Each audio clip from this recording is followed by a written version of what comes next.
अस्सलामुअलैकुम वरहमतुल्लाहि वबरकातुहू। रज़दी विजन में आप तमाम को खुशामदीद।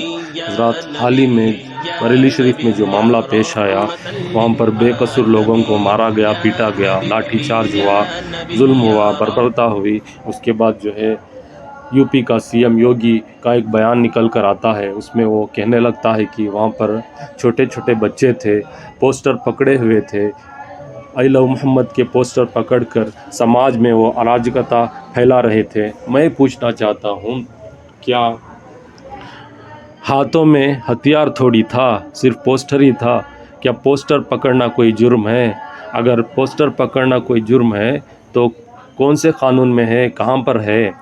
उसके बाद जो है असदुद्दीन ओवैसी साहब का भी एक बयान निकल कर सामने आया है, वो योगी को जवाब दे रहे हैं। आइए उस बयान को हम तमामी हजरात सुनते हैं। छोटे छोटे बच्चों को जिनके हाथों में कलम होनी चाहिए, उनके हाथों में आई लव मोहम्मद का पोस्टर देकर के, तख्तियां देकर के समाज में अराजकता पैदा करने का कार्य कुछ लोग कर रहे हैं। उसको हम पहले से इस बारे में कह देंगे कि उसको बिना मांगे जहन्नुम में जाने का टिकट हम काट करके दिला देंगे। अरे मुख्यमंत्री बाबा, एक बात याद रखो, दुनिया जब तक कायम रहेगी अल्लाह के हुक्म से, हम कट जाएं मर जाएं, मगर कभी खत्म होने वाले नहीं हम इंशाअल्लाह ताला। हम कट जाएंगे, तुम्हारी गोलियों का शिकार हो जाएंगे, तुम्हारे तशद्दुद की वजह से हमारे घर बार जल जाएंगे, मगर खत्म होने वाले नहीं है, याद रखो। अगर खत्म हो जाते तो फिर करबला के लोग अब तक जिंदा हैं, इमाम हुसैन जिंदा है, अहले बैत जिंदा है। उत्तर प्रदेश के मुख्यमंत्री, बरेली के वाकया हुआ, बरेली का वाकया हुआ तो बोले हम सिखा दिए वो करे। अरे मुख्यमंत्री बाबा, वो फतेहपुर की दरगाह में गुंडे घुस गए, एक वली की दरगाह में गुंडे घुसकर दरगाह को, खबर को लाठियों से मार रहे थे। आपकी मुंह में जबान नहीं हिली? खाली बरेली में क्या हुआ वो याद रहा आपको? फतेहपुर की दरगाह का याद नहीं आया बाबा आपको? उस पे भी कुछ बोल देते, नहीं बोले क्योंकि मारने वाले इनके मित्रों थे। अजीब मामला है, दोहरा रवैया, दोहरा रवैया का यही तो हमारा गुस्सा है। वो दरगाह पे हमला हुआ, कुछ नहीं, वो बरेली में हुआ, वाह मैं ऐसा कर दूंगा, मैं वो कर दूंगा। एक बात याद रखो, दुनिया जब तक कायम रहेगी अल्लाह के हुक्म से, हम कट जाएं मर जाएं, मगर कभी खत्म होने वाले नहीं हम इंशाअल्लाह ताला। हम कट जाएंगे, तुम्हारी गोलियों का शिकार हो जाएंगे, तुम्हारे तशद्दुद की वजह से हमारे घर बार जल जाएंगे, मगर खत्म होने वाले नहीं है, याद रखो।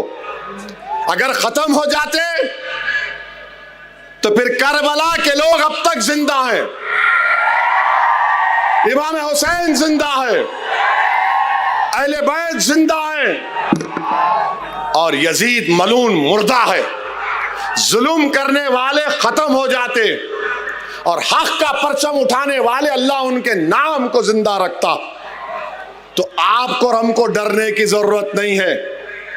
फिरौन भी बड़ा दावा करता था कि मेरी हुकूमत है, नमरूद भी बड़ा दावा करता था मेरी हुकूमत है, मैं आग में इब्राहिम को डाल दूंगा। दुनिया ने देख लिया कि नमरूद की हुकूमत खत्म हुई, फिरौन की हुकूमत खत्म हुई, यजीद पलीत खत्म हो गया। ये जुल्म करने वालों की थोड़े दिन बाकी है, अल्लाह जानता। मगर अपनी हिम्मतों को बुलंद रखिए, डरने और घबराने की जरूरत नहीं है।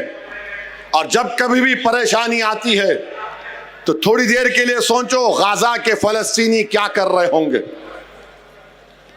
65,000 मर चुके हैं, 65,000। और मां बोलती है बेटे की जनाजे के सामने खड़े होकर, बेटा मैंने तुझे बैतुल मुक़द्दस मस्जिद अक़सा के लिए शहीद किया, जा रसूलुल्लाह सल्लल्लाहु अलैहि वसल्लम को मेरा भी सलाम पहुंचाना। बाप बेटे की लाश को देखकर कहता है, छोटे बच्चों की लाश को बाप कहता है, या अल्लाह तेरे हक के लिए मैं कुर्बान कर दिया। और गूगल पर जाकर देखो 65,000 गाजा में मर गए, एक आदमी भी खुदकुशी नहीं किया, एक भी खुदकुशी नहीं किया। आजकल तो साइकियाट्रिस्ट सबको बेवकूफ बना रहे। अरे यहां हम देखे तो अरे ऐसा हो गया, अरे वैसा हो गया। अरे मर्द बनो, हिम्मत वाले बनो। कुछ नहीं होता, अल्लाह हमारे लिए काफी है। हस्बुनल्लाहु व निअमल वकील, अल्लाह हमारे लिए काफी है। अरे मसाइब के तूफान आएंगे, मगर जो सबर और साबित कदम रहेगा और हिम्मत नहीं छोड़ेगा, तुमको दुनिया में इज्जत या फिर कोई तकलीफ मिली होगी, मगर इसका अजर अल्लाह हशर में देगा। अल्लाह तुम्हारा हमारा इंशाअल्लाह ताला उसका अजर हशर के मैदान में देगा।